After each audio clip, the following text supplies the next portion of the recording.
Hello and welcome to Sports Fan Entertainment. 32 teams, 32 days, and today we're talking about the New York Jets, the team that today, when I'm recording this video, has traded their quarterback. Teddy Bridgewater has declared their new shiny toy at quarterback Sam Darnold out of USC, their number 3 overall draft pick in the 2018 NFL draft to be their starting quarterback. What will this mean for this team? We're going to talk about it today, discuss this team's strengths, discuss this team's weaknesses, give you my statistical projections for some offensive players, give you my bold predictions for this football team, and then end this video with my official win-loss prediction for the New York Jets. So with that said, let's talk about the Jets. Let's talk about their strengths.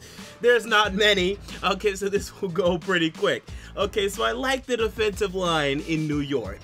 And that's almost it. There's another strength we're going to add, but yeah, that's pretty much it. The big strength for this team is definitely the defensive line. You look at Leonard Williams leading the way, and last year, I will say, he didn't play as well as he did in the season prior, or maybe even his rookie season, but you still got good play from Leonard Williams, and I'm expecting him to take that huge step forward in becoming that Pro Bowl player this season. Next to him, you have Steve McLendon, the former Pittsburgh Steeler. This guy has come in and done a good job at the nose tackle position, also playing a defensive tackle in and out. They move him around, but at the end of the day, he's been a very good defensive lineman for the New York Jets as well. I like him there. You have Josh Martin, who plays a little outside linebacker, also comes down and plays in the defensive line for some sub packages as well. He's a good defensive lineman slash rotational outside linebacker, so I like the interior defender there. And then also Henry Anderson, who the Jets signed from the Indianapolis Colts. This guy, when healthy, can play very well. He can stop the run very well, be a good edge, be a good guy interior wise that can stop the run and also get after the quarterback a little bit. His problem has been he hasn't been able to stay healthy, and that's why the Colts ultimately had to let him go. But trust me, when he's healthy, this guy is a threat. And as a result, I love the defensive line in New York. Now, next strength, I went with the cornerbacks, and it's not that great, but I think it is a strength for this football team. Now, they went out and they signed Trumaine Johnson, formerly of the LA Rams. Good. Okay, this is a number 1 corner, not this Maurice Claiborne junk that you guys were trotting at last season. This is a true number 1 corner, and this now pushes Maurice Claiborne to being the number 2 for the New York Jets, a position of which I still don't really like. I mean, he's just not a starting quarterback to me in this league. He's had years to prove it. He's a bit of a clown. At times he can give you confidence and excitement that maybe he's ultimately going to be that consistent guy that we'd like for him to be, but I just don't see that. I've never seen that in Maurice Claiborne ever since he's entered the NFL. But he's your number 2, and as your number 3, you have Buster Skrine, who we have seen exceed at that number 3 slot role before. Last season, not so much. You know, they played him outside, they put him inside, they moved him around. He just is a very inconsistent player. So when you're looking at Maurice Claiborne and Buster Skrine, ideally you can say, yeah, Maurice Claiborne at his best is a damn good number 2, and Buster Skrine is a damn good number 3, but they're not always at their best, and that's why I can't go all in and say, yes, I love the quarterbacks, they're definitely a strength. I don't know, they're a strength for this team, sure, but I'm not really sure I have much confidence in that unit. Okay, weaknesses for this team though, and they are still some of those. Let's look at the offensive line first, which is still very underwhelming for me. Kelvin Beachum at the left tackle position, another former Pittsburgh Steeler, and look, he hasn't been as good for you as he's been for the Steelers, mainly because Ben Roethlisberger is a guy that's able to get the ball out quicker. They had a good sync going, and he hasn't been able to develop a rapport with the quarterback on the New York Jets roster. Now, perhaps he and Sam Darnold will develop that rapport. They'll be much more in sync than he's been with guys like Josh McCown and Bryce Petty, who's the worst quarterback to me of all time, and hopefully things will be better from there, but I still need to see. He's not bad, but he's just not the good tackle that he really was when he was playing for the Pittsburgh Steelers. Left guard James Carpenter, former Seattle Seahawks, they let him go for a reason, right? They needed offensive lineman. If they needed him, they would have kept him. If they want him, they would have kept him, and they didn't, right? So that's the problem there. Center Spencer Long, again, a very mediocre center here, one of the worst centers in the league, honestly, in my opinion. Brian Winters, right guard, he's been regressing, and then right tackle Brandon Shell. Look, the guy's been decent for, I think, a 5th round pick when he was drafted a couple years ago, but I mean, come on, this isn't a good right tackle in this league right now. So just a bunch of mediocre to just bad players littered all over the offensive line is still a problem for the New York Jets. That's definitely true to me. And then the tight end position, it is a weakness for this football team, ladies and gentlemen. Now, we have some interesting names, some guys that we are intrigued by, but they haven't done anything in this league, and there's questions as to whether or not they will ever do anything in this league. So let's start with Jordan Leggett, who was the second-round pick from the New York Jets last year. He was not able to play. I believe he tore his ACL last year, missed the entire season. Okay, I liked Jordan Leggett coming out of Clemson. Okay, so I will give you that. But again, and I referenced this about, I said the same thing about Jake Butt out of the Denver Broncos, who also missed last season and was drafted in the 2017 NFL Draft. The thing is, you just don't know what to expect. A rookie coming off that huge injury, sitting on the sidelines. Yes, you learn some things, but at the same time, you wish the guy was out there playing football, right? If he would have tore his ACL in college, right, and not have played their senior years or their junior years, would they even have been drafted? Would they even been drafted at all? Would they even go to the draft? Yeah, probably not, right? There's a reason for that. So that concerns me. I don't know. Chris Herndon, your 4th-round pick this year. I don't know. I mean, can he play? I haven't seen much in preseason. It's been okay. Eric Tomlinson, blech. The tight end position is still a joke. Now, you got rid of Austin Seferian-Jenkins, who I think is a clown. Okay, so I don't think you're going to miss him, but we still have huge question marks at this tight end position, and it is definitely still a weakness for this football team. Now, for the positions in the middle, let's talk about the quarterback position now. Look, I like Sam Darnold. He was my #1 quarterback in this 2018 NFL Draft. I don't know why the Cleveland Browns passed on him, although I do believe Baker Mayfield will be okay as long as they get rid of Hugh Jackson, because Hugh Jackson is already ruining this kid. Oh my goodness gracious. I think Sam Darnold is going to be very, very good for the New York Jets, but he's a rookie, and he's a rookie that is very volatile. You saw his last season at USC. A lot of interceptions, a lot of fumbles. He's very similar to Jameis Winston. Right now, a lot of people want to do black quarterback to white quarterback comparisons. That's what we're talking about. There are guys that have talented arms. He's way better characterized, don't get me wrong, but guys that have talented arms, can make great plays, can move around, but will turn the damn ball over. And you saw for Jameis Winston thus far in his NFL career, he's had trouble racking up wins, especially early, because of that. Jameis Winston was 6-10 his first year. Not horrible, not great either, because of those turnovers. That's what I'm worried about. But again, I think Sam Darnold is a franchise quarterback, nothing to worry about there.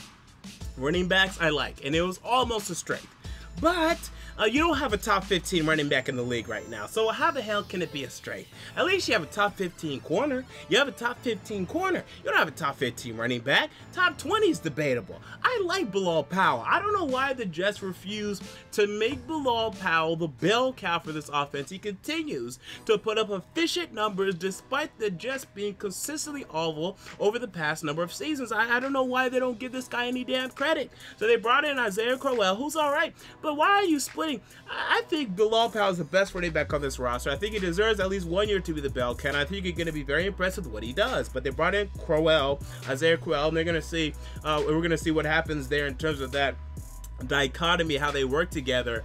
It was a pointless thing to me. I think they're very similar as running backs. I mean, there are slight differences, but it's not like one is this huge power back and the other one's a speed back. No, they're not. So it didn't make much sense to me. They're all right. They're an okay duo, but it's okay. It's going to be an okay running game, but not great. I don't want to put it as a strength. And then the linebackers. Look, Avery Williamson, I know. I'm a Tennessee Titan fan. I know this guy. He's mediocre. I call him Average Williamson, okay? He's going to give you decent play as a starter. Okay, you can improve upon that, but if you just need to fill a gap, fine. When you're telling me, and right now you are telling me, that he's a top 5 defensive player for us, you're in trouble. Okay, that's what concerns me when you're telling me that. So maybe he may be like number 4. Okay, maybe even number 4 in terms of being the best defensive player. 4 or 5. So it's debatable there, but that's fine. So that concerns me. And then Darren Lee, can he finally improve at Ohio State? I don't know. We'll see. But I love Jamal Adams. We're going to talk about him later. So with that said, let's move on to my statistical projections for the New York Jets for this upcoming 2018 NFL season. Quarterback Sam Darnold, 3,700 passing yards, 22 touchdowns, 14 interceptions, interceptions and an 87.0 passer rating. This is a good rookie season, people. You should be absolutely thrilled if he gives you this. Yes, the 14 interceptions is a little high, but 22 touchdowns would be very promising, and 87.0 pass rating, very promising. And the wide receivers, they're not that great, right? We still need a big time wide receiver or two, or definitely a tight end on this roster. So if he gives you this, man, you gotta be thrilled with this. Running back Bilal Powell, look, I still think he's gonna lead the way. I mean, they can start Isaiah Crowell all they want, that's fine. Crowell's not bad. Powell's better. I think he's going to prove to be better, and then ultimately get the most carries, but still not get the carries that he deserves. So 170 carries, 750 yards, and 4 touchdowns for him. And then wide receiver Robbie Anderson, who, by the way, could still be suspended because of the crap he went through this offseason and last offseason. 55 catches, 800 yards, and 5 touchdowns. I think it's going to be very close between he, Quincy Enunwa, and Jermaine Kearse, but I think ultimately Robbie Anderson should lead the way, but do not hold me to that. It's going to be very close. Let's move on to my bold predictions for the New York Jets for this upcoming season, and let's start with Jamal Adams and Leonard Williams. I think they both make the Pro Bowl. I don't know why my Tennessee Titans passed on Jamal Adams. It's one of the biggest mistakes we've made in recent years. This guy is tremendous, and he's going to take that huge step forward this season. Last season, I thought he played well. Maybe not up to exactly what we were expecting, but he still played well. And this season, I think he's going to finally understand what's in front of him in this league and really take over as he gains more confidence. Leonard Williams, same thing. Now that he knows he has better talent behind him, I expect him to step up, and the Jets will be more competitive, which will help as well.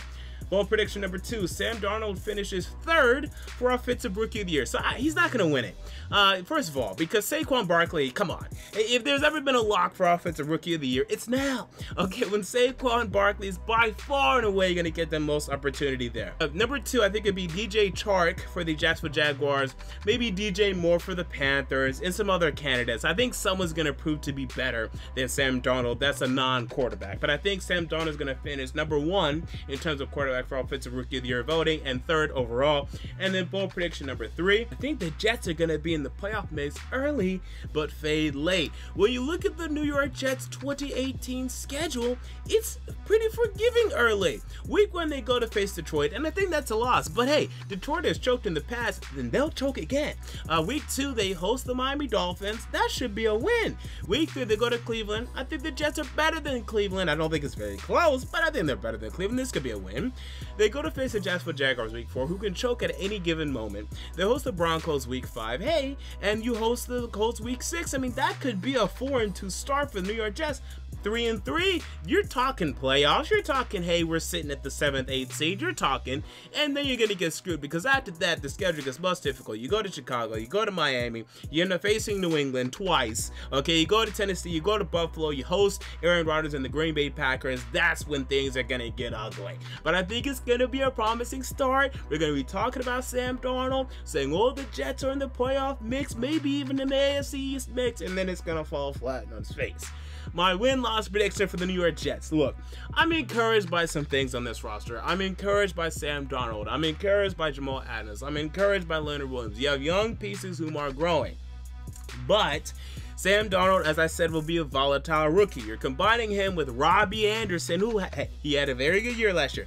But Robbie Anderson, Jermaine Kearse, Quincy Enunwa, and no tight ends, and a mediocre offensive line, and honestly, mediocre running backs. I mean, I like Bilal Powell, as I said earlier, but come on, are we talking about Le'Veon Bell or Kareem Hunt, or are we even talking about LaShawn McCoy there? No.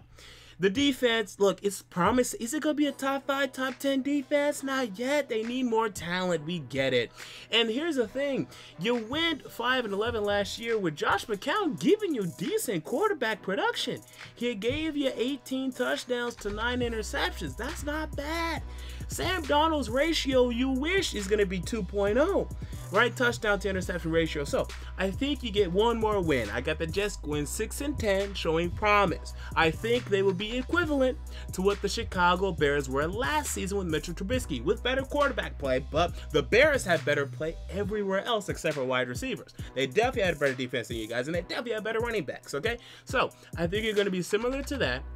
promising. There's a lot of close games. Fire your coach, bring a new one in, and then we're going to talk about the 2019 New York Jets as playoff contenders. So there you go. Those are my thoughts on the New York Jets. What are your thoughts? Comment down below. I want to know. If you enjoyed the video, make sure to like and comment, and most importantly, to subscribe. I'll be back next time to discuss the New England Patriots. Will they return to the Super Bowl? This has been MJ, Sports Fan Entertainment, and I'm out. See you all later.